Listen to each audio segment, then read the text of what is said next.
BPOM menunda dulu implementasi AstraZeneca sambil menunggu konfirmasi dari WHO.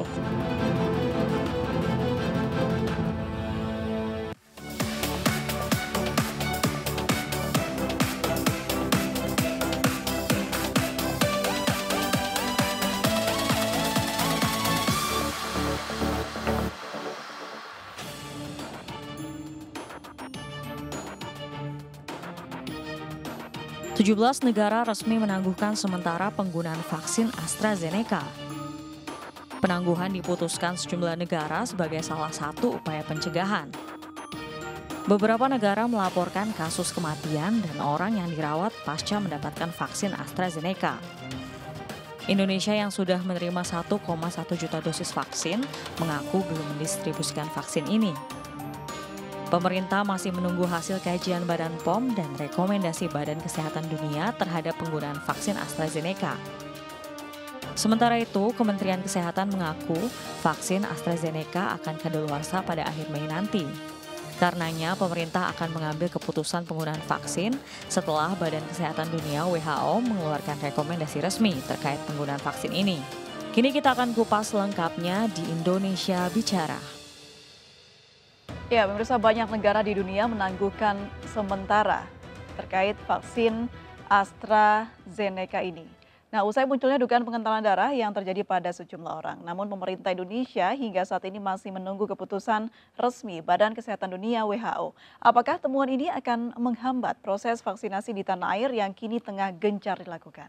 Bersama saya Aprilia Putri, kita akan berbincang lebih jauh terkait AstraZeneca di stop Eropa. Apakah lanjut di Indonesia? Nah, seperti biasa pemirsa, kita sudah terhubung dengan narasumber. Kita akan langsung sapa saja. Ada Mas Muhammad Perwil Asari, Diaspora Indonesia di Rusia. Selamat malam waktu Indonesia, Mas Perwil. Selamat malam, Mbak April. Baik, Mas Perwil, seperti apa sih pelaksanaan vaksin yang ada di Rusia, Mas Perwil? Pelaksanaannya kalau di sini kita diperuntukkan untuk semua masyarakat Rusia. Kayak dari yang muda sampai yang tua, dari 18 tahun sampai 60 tahun. Baik, yang kita tahu bersama bahwa masyarakat Rusia kebanyakan adalah masyarakat lanjut usia. Apakah didahulukan yang lanjut usia atau seperti apa pelaksanaannya di sana? Kalau untuk pelaksanaannya, karena di sini ada banyak tempat untuk vaksinasi, dan kalau untuk lansia sebenarnya semuanya bisa langsung mendaftarkan, nggak harus lansia atau yang muda dulu.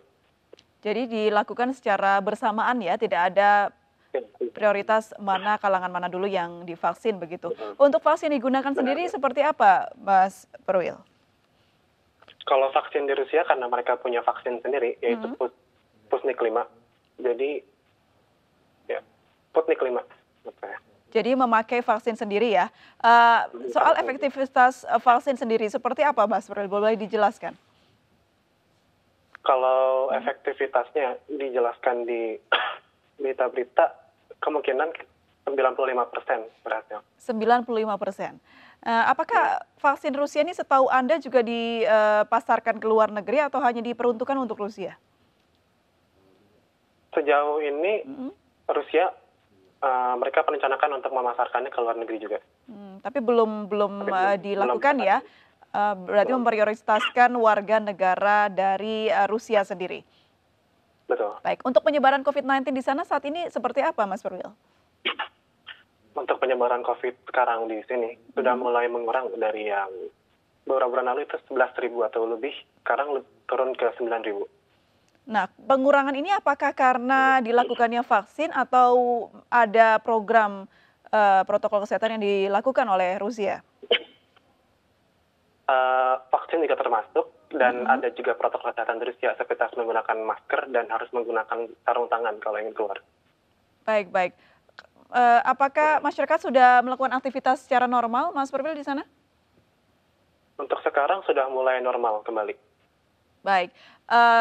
Apakah warga negara asing seperti Anda yang tinggal di sana sudah diperbolehkan vaksin juga? Mengingat tadi Anda mengatakan vaksin ini dilakukan secara bersamaan begitu. Ya, kalau untuk warga negara asing mereka boleh menggunakan boleh vaksin juga, tetapi mereka harus membayar sekitar 5.000 rubel orang Rusia atau sekitar 970.000 di Indonesia. Baik, Mas Purwil sendiri sudah melakukan vaksin? Kalau saya sudah. Baik, boleh Sudah 2 kali diceritakan Mas melakukan seperti apa pengalaman vaksin di sana? Apa yang dirasakan seperti itu? Kalau setelah vaksin, mungkin kita akan 3 hari merasakan pegal-pegal di seluruh badan, atau bisa juga pusing, atau yang lebih parah mungkin bisa panas selama 3 hari. Baik, jadi vaksin dilakukan lama berapa tahap Mas Purwil? Kalau yang kita tahu kan Indonesia ini ada 2 kali tahapan vaksin. Di sini juga 2 kali sama. Juga 2 kali dan setiap vaksin setelah 3 minggu. Setelah 3 minggu dan setiap vaksin merasakan begal-begal selama 3 hari begitu ya. Adakah berita atau mungkin informasi atau fakta yang menyebutkan bahwa efek vaksin di sana ada yang menyebabkan hal-hal yang tidak diinginkan begitu Mas di sana?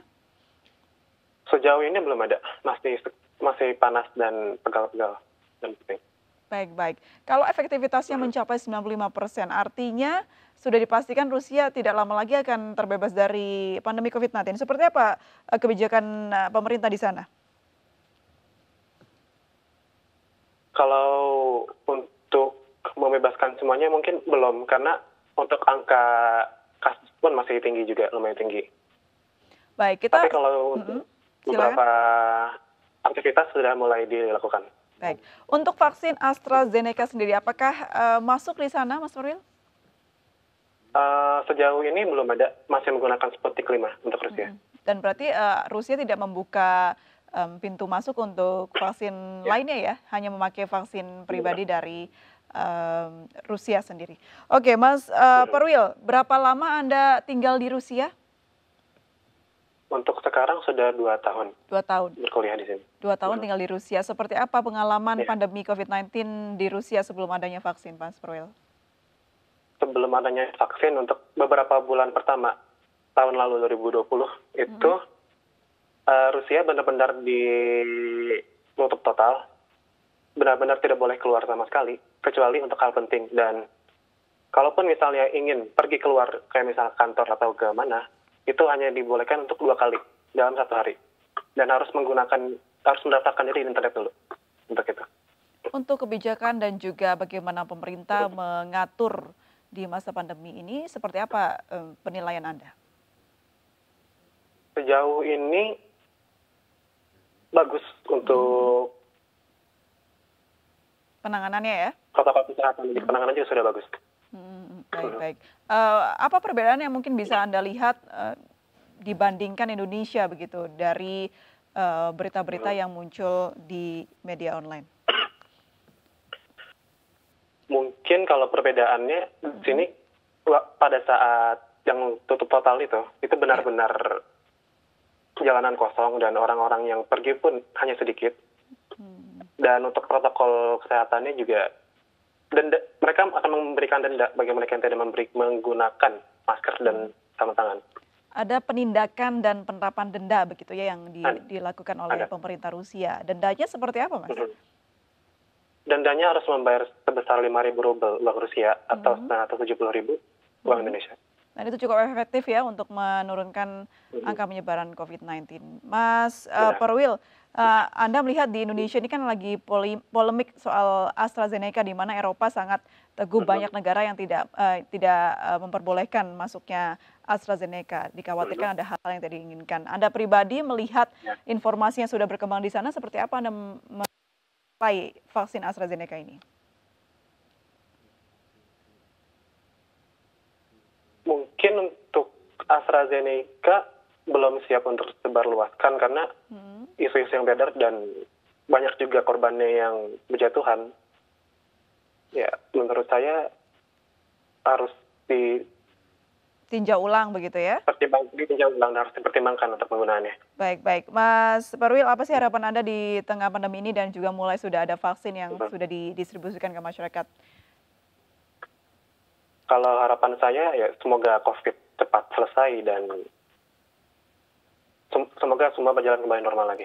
Baik. Terima kasih Mas Purwil sudah bergabung bersama kami, dan ini selanjutnya ada Terima kasih Mbak. Pak Johannes Endi. Diaspora selamat Indonesia. pagi. Terima kasih Mas Puril sudah bergabung. Salam sehat selalu. Terima kasih. Pak Yohanes ini. Ya, Ya, terima kasih sudah bergabung Pak. Selamat malam waktu Indonesia.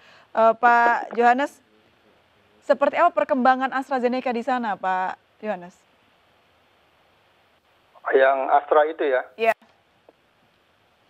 Ya, Astra itu saya ceritakan, saya juga nggak terlalu, maksudnya itu sekali, saya ceritakan dari kejadian-kejadian. Kebetulan anak saya itu kerjanya di kayak TK, Taman Kanak-Kanak gitu kan. Ya, waktu hari Senin dia harus mendapatkan vaksin hari Senin kemarin. Tapi hari Senin kemarin itu tepatnya dibicarakan mengenai AstraZeneca ini, vaksin ini. Jadi sementara ini di stop lah, saya juga belum tahu, tapi hari ini juga ada keputusan baru bahwa dari penelitian mereka dari Senin sampai hari ini, nanti sore ini diputuskan kembali, ada keputusan baru lagi bahwa Seneca itu bisa dipakai atau tidak. Karena waktu anak saya itu seharusnya kan dengan pakai Astra itu, tapi tiba-tiba diganti dengan BioNTech Pfizer itu. Jadi vaksin AstraZeneca di sana diganti dengan vaksin lainnya ya, Pak Jonas? Belum diganti, tapi sekarang dalam mereka diteliti lagi. Oke. Apa lanjut atau apa tidak. Efeknya, nah, hari begitu? ini, iya efeknya apa gitu. Tapi hari ini ada satu pengumuman lagi lah gitu. Ya?